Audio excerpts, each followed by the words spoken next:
त्योहारों के आते ही एक अलग ही खुशी और उमंग रहती है मेरे मन में। इसका कारण ये है कि बचपन में हम एक बहुत बड़ी जॉइंट फैमिली में रहते थे। मेरे दादाजी ज्योतिषाचार्य थे, वो हर त्योहार को बहुत ज़्यादा धूमधाम से मनाते थे। जन्माष्टमी की तैयारी तो हम लोग 1 महीने पहले से ही शुरू कर देते थे।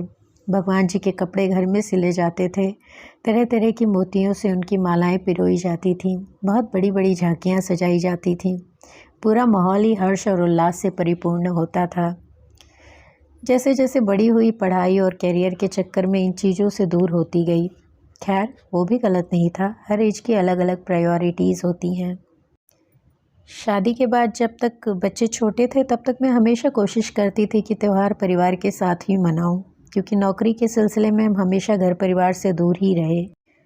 पिछले 8 सालों से हम हैदराबाद में हैं और फैमिली के लोग नॉर्थ में हैं। नॉर्थ साउथ में फेस्टिवल की छुट्टियां मैच नहीं करती। जैसे यहाँ दिवाली की सिर्फ 1 दिन की छुट्टी होती है और होली की तो होती ही नहीं, जबकि नॉर्थ में ये दोनों ही फेस्टिवल्स काफ़ी धूमधाम से मनाए जाते हैं और छुट्टी भी मिलती है। इस मिसमैच की वजह से और बच्चों की बड़ी क्लासेस में आने की वजह से धीरे धीरे त्योहारों में दिल्ली जाना कम ही हो गया। अब तो होली दिवाली सब यहीं होती है, लेकिन यहाँ अकेले होने के बावजूद भी त्योहारों पर मेरे जोश में कोई कमी नहीं होती। क्योंकि एक समय ऐसा भी था जब जॉब में छुट्टी ना मिल पाने की वजह से त्यौहार ठीक से ना मना पाने की कसक मन में रह ही जाती थी। इसलिए कोविड के टाइम से जब से मैंने जॉब छोड़ी है, मैं अपनी होम मेकर की जर्नी को पहले से भी ज़्यादा एंजॉय कर रही हूँ। लाइफ जब एक जैसी चलती रहती है तो बहुत सी चीज़ों की अहमियत समझ में नहीं आती, लेकिन उतार चढ़ाव आते रहते हैं तो हर चीज़ की वैल्यू पता लगती है। जैसे पहले जब मैं जॉब करती थी तो हद से ज़्यादा बिज़ी स्केड्यूल होने के कारण बहुत सी चीज़ों को ना कर पाना बहुत मिस करती थी। इसलिए अब मैं घर में रहते हुए अपने एक एक मिनट की वैल्यू करती हूँ और हर चीज़ को बेहतर तरीके से करने की कोशिश करती हूँ। तो जैसा कि आप सब जानते ही हैं, फेस्टिवल्स अब शुरू होने ही वाले हैं, तो मैंने भी यहाँ अपनी तैयारी शुरू कर दी है।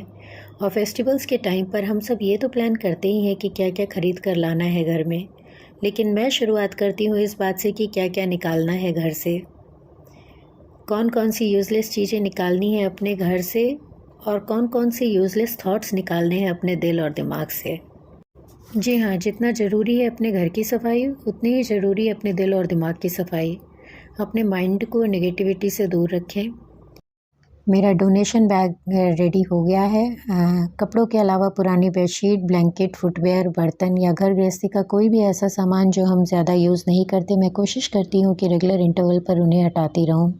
और त्योहारों पर तो ख़ास तौर से पुरानी चीज़ें जब हट जाती हैं तो नई चीज़ों को लेने का कन्विक्शन भी बढ़ जाता है। निकालने वाली चीज़ें तो मैंने सॉर्ट आउट कर ली हैं। अब मैं मंदिर में चेक कर रही हूँ कि क्या क्या चीज़ें खरीद कर लानी है। जब स्पेशल ओकेज़न्स पे कुछ ख़रीदना होता है तो उसकी शुरुआत मैं भगवान जी के काम में यूज़ होने वाले सामानों से करती हूँ। तो अभी देख रही हूँ कि क्या क्या चीज़ें लानी है। साथ ही आपको भी दिखाती जा रही हूँ कि मंदिर में मैं क्या क्या रखती हूँ और कैसे रखती हूँ। भगवान जी के दिए हुए घरों में हम रहते हैं और घर के एक छोटे से कोने में हम मंदिर बनाते हैं जहाँ हमारे प्रभु रहते हैं। वैसे तो वो हर जगह ही विराजमान है और हर व्यक्ति में भी विराजमान है। हालांकि ये अपनी अपनी आस्था का विषय है, लेकिन मैं जब से इन बातों की गहराई में जाने लगी, मेरे लिए जीवन बहुत आसान हो गया, क्योंकि लोगों के प्रति मेरा नज़रिया अब एकदम बदल गया है। किसी से कोई शिकायत नहीं रही, ना ही किसी बात का कोई दुख। इसलिए हर दिन और गहराई में उतरने की कोशिश कर रही हूँ, क्योंकि यहाँ सुकून है, बहुत ज़्यादा सुकून।